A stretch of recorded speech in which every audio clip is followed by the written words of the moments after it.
Kanye is coming on us in less than a month with his new album Bully. And with that, the movie and just overall conversation on the album, there's a lot to talk about today. So as always, leave a like, subscribe, it helps my channel out a ton and grows our community even stronger. You can also hype videos now. It's a new feature for smaller creators. You get 3 of them a week and it helps the video get pushed out more. So I'd appreciate if you guys could do that as well. And send a screenshot of you hyping the video to me on Twitter and I'll follow you back. God, we got a fucking list over here. Like, subscribe, share, hype, milk your cows, farm your crops. Anyways, let's get into this video because like I said, there is actually a lot to talk about, even with the possibility of getting a new Bully single this week before the album, just the general rollout for Bully. Like I said, before the movie, there's a lot, so let's dive in. So as most of you know, the last 2 weeks for the Ye community has not been the best, with the news that most leaks are going to get sniped and nuked by Ye's team, and some of the biggest resources for navigating Ye leaks, since there are so many, got taken down, which was the Ye tracker. And this was done most likely because Ye is obviously dropping Bully this month, and if you guys don't remember, a copy of the album did leak in full in June or July, if I remember correctly. And that leak kind of started all of this, with Ye's team cracking down on leaks. And if you want someone to blame, it's probably whoever leaked that copy of Bully. So I do think this does mean something for the album though, and it's definitely more good news than bad, so let's get into it. So a lot of people see this as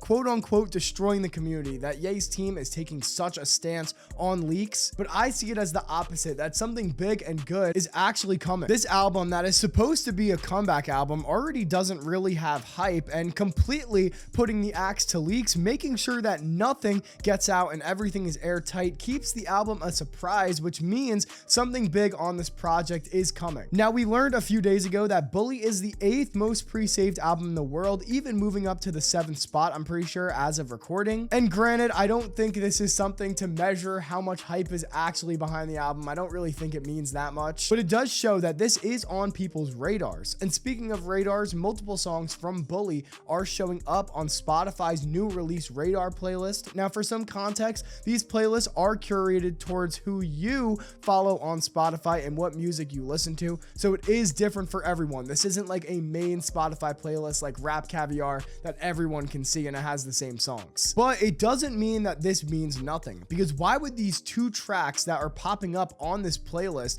titles and everything, show up on the new release radar if they weren't dropping at some point as singles? Meaning that the date could already be loaded onto DSPs that it's supposed to drop and everything is scheduled. So like I said, 2 songs are showing, being this one here, aka Showtime, which is track 12, as you could see on the screen, and along with this is track 6, being Highs and Lows. Now, for everyone who has been around since the beginning of the Bully rollout, which should be all of you unless you're 8 months old, which might be some of you after seeing your comments, I'm not gonna lie. But jokes aside, these are obviously both single-worthy songs. Both of them are really good. But as a lot of you may know, Highs and Lows has some pretty major sample issues, with this being the person needing to clear the sample for Ye, and respectfully, that shit ain't happening. So this could possibly be extremely changed. Obviously, there's been no leaks, so we're not really going off of anything concrete here, but the hope obviously is that the AI is removed and the sample is possibly changed, so there are no release issues with this song. And as we know from the song Carnival, the sample being changed, it can be annoying, but it doesn't mean that the song is completely cooked. Carnival's sample didn't get cleared, and then it went #1 once the sample was changed. So I would just keep hope until everything comes out. Now, another thing that is fishy about these 2 songs starting to pop up at the same time is that we know that some of the singles have been released in these little Bully packs for the album. The first one was Preacher Man, Beauty and the Beast, and Damn, and then the second pack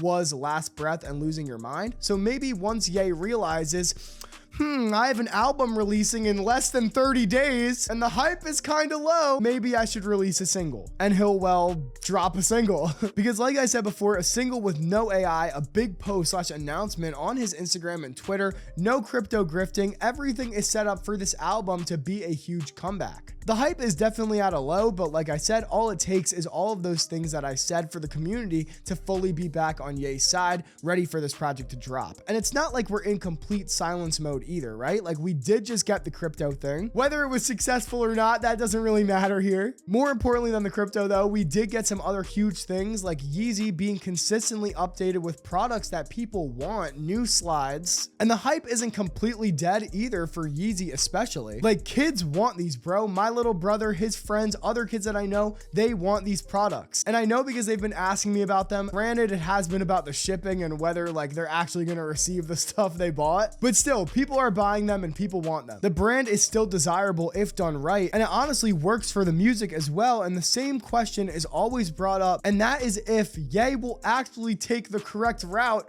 for once, like the obvious open path that is right there in front of his eyes. Will he actually do it? And for the first time in Ye's career, I think he actually might, just because of all the discourse that has been around and everything. It obviously hasn't been the best year for Ye, so doing something like this, doing the fan service for once, might actually be a good thing. Now, along with this, we even have more shows being announced. As some of you already have known, Ye was set to perform in Brazil in November, and we did just get the official date of November 29th. I'll be streaming that, so you can subscribe and like that if you want that stream. So that should be interesting to see if Bully does drop in a few weeks and isn't delayed. That might be the first full performance of Bully. We do know that there is also a show in the Czech Republic that still needs to get scheduled, so that could be coming as well. If there is an actual rollout for this project, I'd also expect some type of stunt in the next 30 days, just the general chaos of a Ye rollout. I'm excited for this release, and I'll be keeping you guys updated on everything as well. Are you hyped for Bully, or is it all gone and done and you just don't even care about the album anymore? Leave all of your comments down below. I'd love to read all of them. I really do read every single comment. Like and subscribe if you enjoyed the video. Follow my TikTok, Instagram, Twitter.